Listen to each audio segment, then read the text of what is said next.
Hello everyone, my name is Lucas Silver, and I'll be presenting the paper Dijkstra Monads Forever, Termination-Sensitive Specifications for Interaction Trees. I wrote this paper with Zdancewic, and we did it at University of Pennsylvania.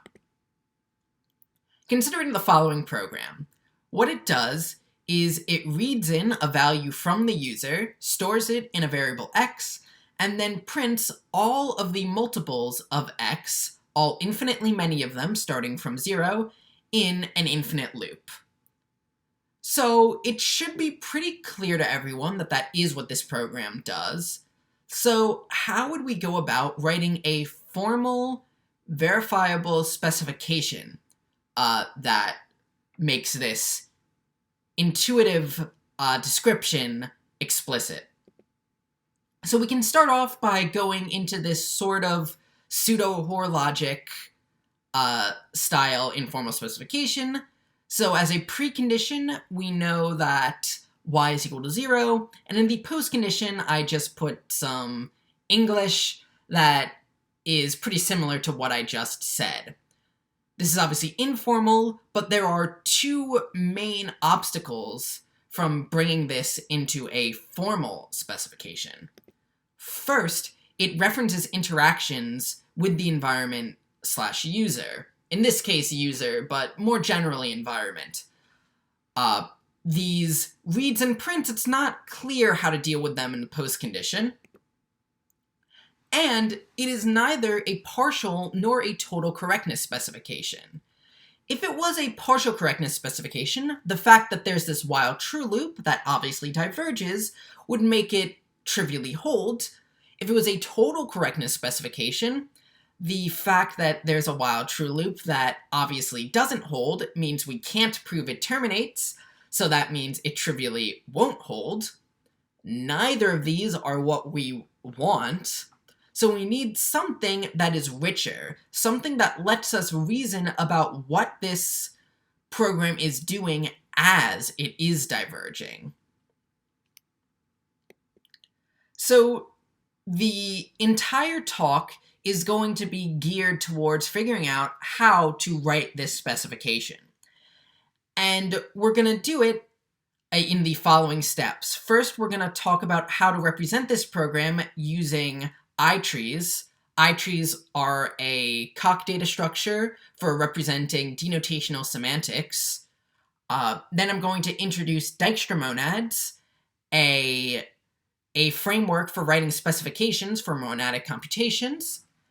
Then I'm going to introduce the extension we made to the Dijkstra Monad framework that allows it to deal with interactive and possibly divergent computations in the rich way that I was talking about before. And then we're going to talk about the particular specification for this program. So first, let's talk about interaction trees. Here is the Coq code defining the I-tree data structure. So first note that it is defined co-inductively, so these data structures can be potentially infinite.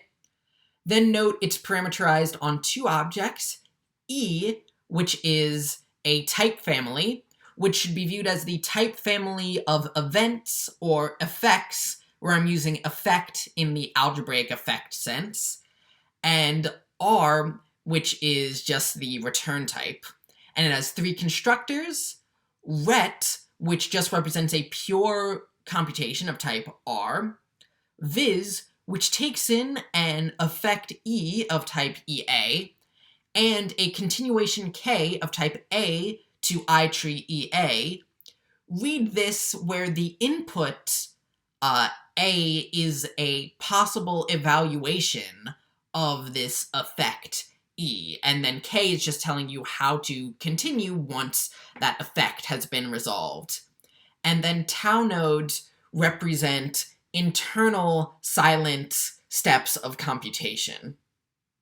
We also have this equivalence relation, equivalence up to tau, or weak by simulation, and that lets you remove a finite number of taus from either side of the bisimulation symbol, and doing this allows you to ignore taus except in the case where you have divergence with just silent computation like that.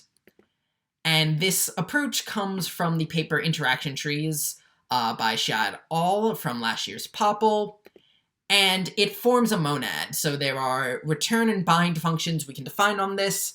Return is just the ret constructor. Bind is too complicated to go into here, but it's closely related to viz.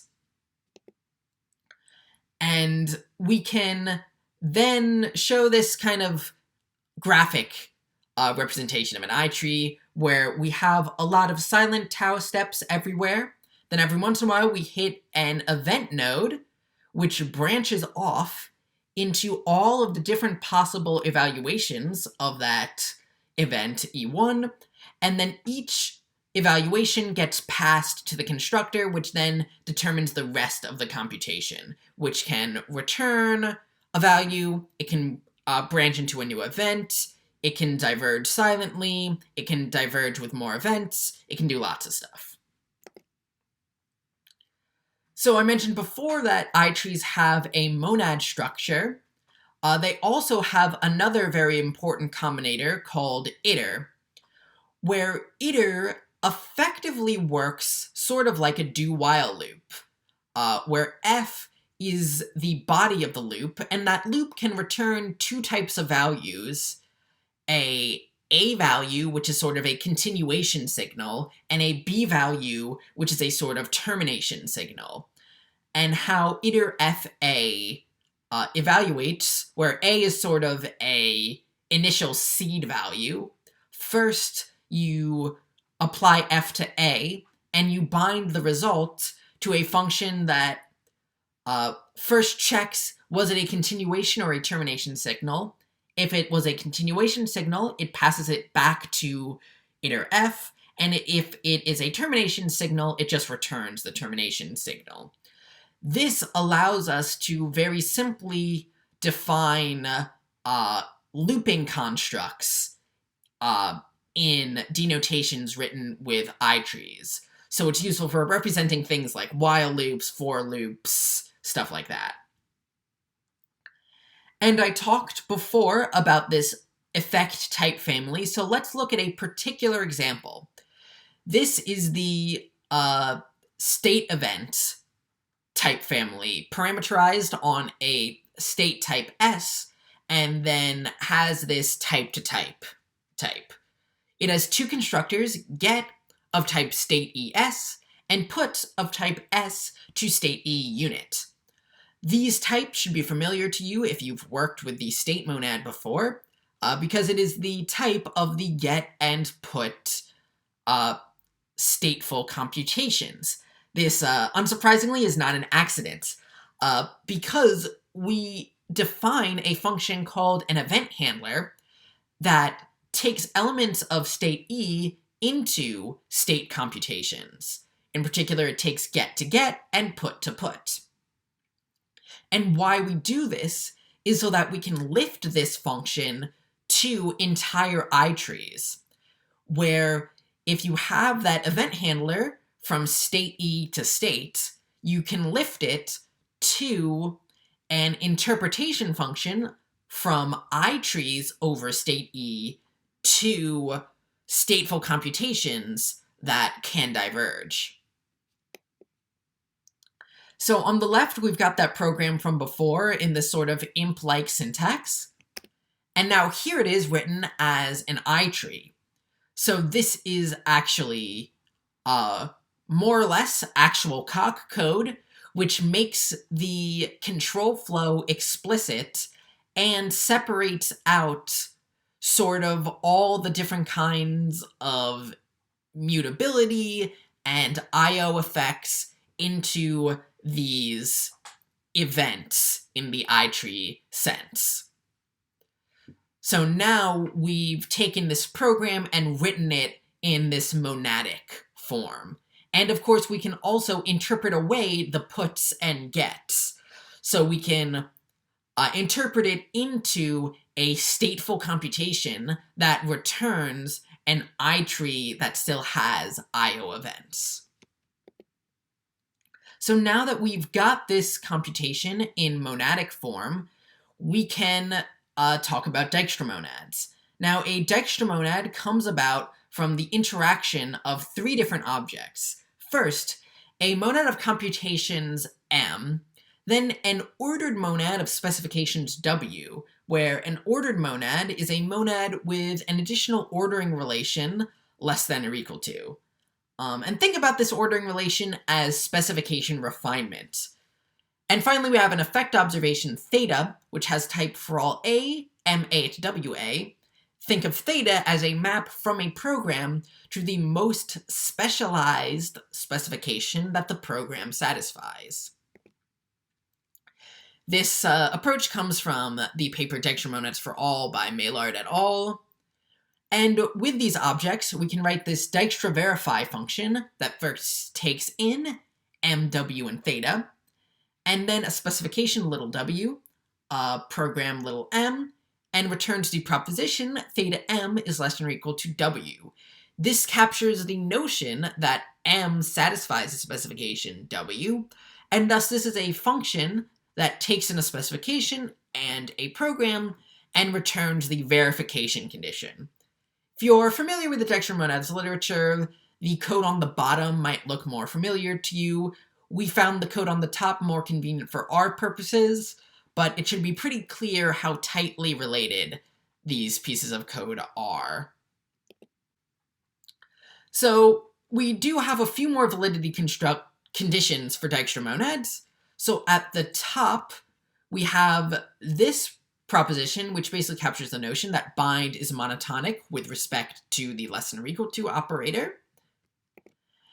And then we have these equations on the bottom, which mean that theta is a monad morphism in the sense that it takes ret to ret, and m bind f to theta m bind theta composed with f. You might be wondering why we insist on these propositions to be true, and that's because together they capture a notion of compositionality. The proposition at the bottom is provable from these. So suppose you have a program m bind f, you want to know that it satisfies some specification w bind g. You can prove that by first proving that theta m refines w, or m satisfies w, and then f satisfies g. So this lets you break up your program into two parts and your specification into two parts and write two, in effect, smaller proofs to build them up into this bigger proof. So we've been talking about Dijkstra monads in the abstract, so let's talk about a particular Dijkstra monad, the state Dijkstra monad. First, we've got the specification monad, state spec, which has this type function, s times a to prop to s to prop, which, if you look at carefully, you should realize is actually the type of postconditions to precondition functions. Then we've got these ret and binds we're not really going to go into in depth. This ordering relation, W1 refines W2 for all predicates P, input states S, W2 PS implies W1 PS. And the ordering for these kinds of specifications is contravariant. If you find this confusing, I invite you to read the paper. We have an at-length explanation as to why you might expect this, why this is actually a good intuition. And theta m is the function that takes postcondition posts and input state s to the proposition post holds on ms, which if you look at closely enough, you should see is the type of, or so is the weakest precondition transformer. And this isn't typically how you want to write stateful specifications. You usually want to write something closer to a pre-postcondition pair.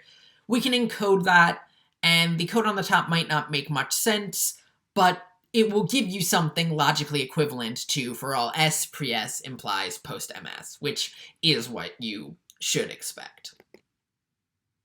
So we've made some progress, because again, this I tree on the right is going to be a stateful computation.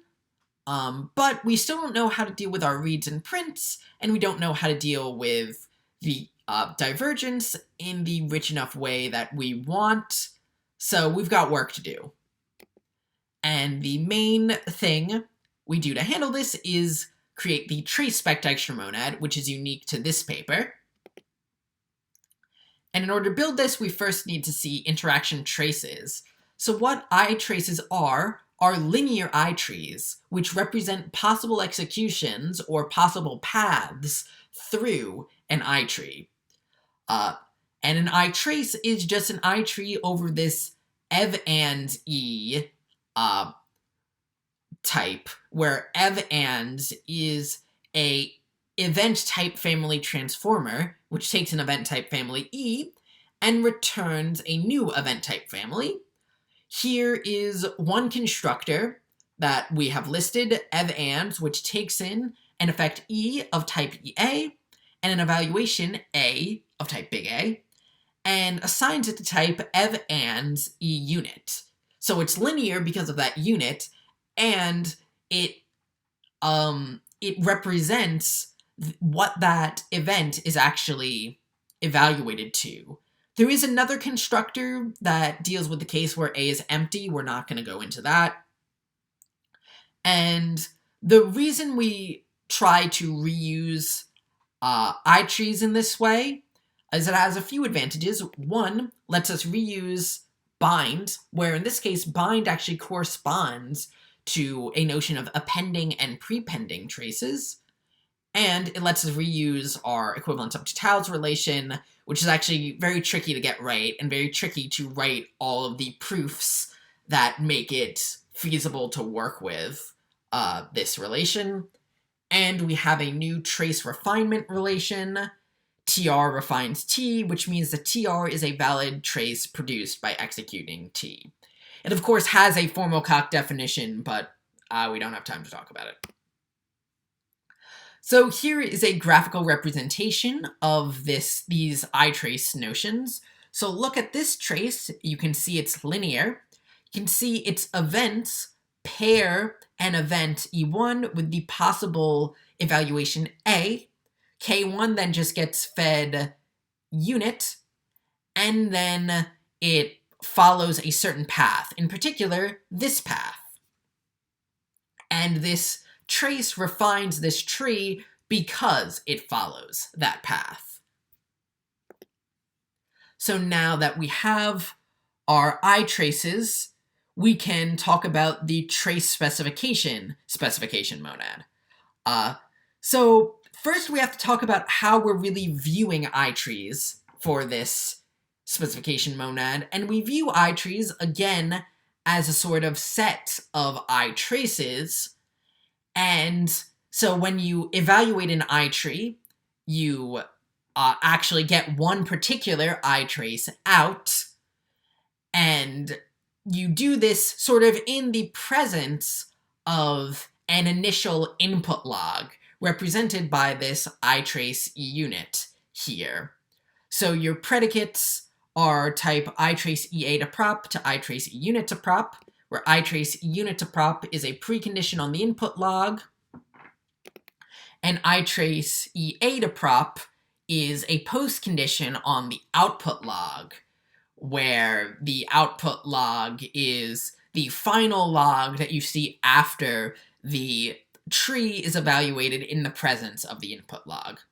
We've once again got these ret and bind we don't really talk about. We're also not really going to talk about the less than or equal to. And then we've got this theta, which takes an I-tree T to the function that takes in a predicate P and an input log, and returns the predicate that for all traces TR, where TR refines T, P must hold on the log prepended to TR. So, some important things to know about the trace spec. All of the monad laws and Dijkstra monad validity conditions are valid, they hold, and we prove that in calc. Traces are a familiar way to reason about the possible executions of a program, so that helps us in writing these specifications. Also, if you notice that it has a similar shape to stateful specifications, where the log of events is the state. This is another one of those backwards predicate transformers. And this means that we can define a similar encode function as before. So we've got our code from before, and are we there yet? Well, not quite, right? Because on the right, we evaluate away our puts and gets. So we aren't just dealing with iTrees, we're dealing with the state transform of the iTree monad. So what we really need is the stateful trace spec Dijkstra monad. And actually, we already have it, because much like the state monad can be very easily lifted to the state monad transformer, the state spec specification monad can be lifted to the state spec specification monad transformer. Then we can just apply it to trace spec, and then we have what we need. And once again, we can define an encoding from precondition postcondition pairs into the specification monad, where the precondition and postcondition is over both the event logs and the states. So we can now finally write it formally. So we got this precondition that y is 0 and the input log is empty, and this postcondition that the final log satisfies the condition that there exists some n such that tr is the trace that first outputs a read event that evaluates to n, and then prints in order all of the multiples of n. And this mults function is a pretty simple co-fix point in Coq, not really worth getting into. And then we can prove this by relatively straightforward co-induction. So before we wrap up, I just wanted to go over the major contributions of the paper to encourage you all to please read it. So we introduced two base specification monads, the delay spec for possibly divergent but non-interactive programs. So basically when the event type over iTrees is empty, the trace spec, which we talked about before, which works for divergent or possibly divergent interactive programs. We introduce a verified loop invariant reasoning principle for iTrees without events. We analyze how to encode a lot of precondition, postcondition-like specifications in these monads. And we also introduce the iTrace model, which is a co-inductive trace model for iTrees. So there's a lot of future work we're interested in doing in this space. In particular, we're very interested in figuring out better reasoning principles for the trace spec monad. What does a loop invariant look like in the presence of uninterpreted events? Like, how do we write them? How do we prove them? Can we prove them without needing explicit co-induction? What can we do if we know our interpreter follows the specification, but we don't really know anything else? So just to clarify that, like, suppose we had classes of denotations that we know a little bit about, and we want to prove that the programs evaluated under those specifications satisfy some other specifications. Like, can we do that? Is it useful to do that? How well can we scale this to large projects? In particular, can we use this to make a programming logic for Vellum, the verified LLVM project, which now has semantics using iTrees? And how can we transport verified specifications of source programs to verified specifications of compiled programs? Because one of the main uses of iTrees in the past has been verified compilers. So can we leverage this to do this kind of transportation of verified specifications? So I just wanted to end by thanking you for watching this video. If you're interested, please look at the code on the link provided, and look at the paper at the link provided below that. And once again, thank you.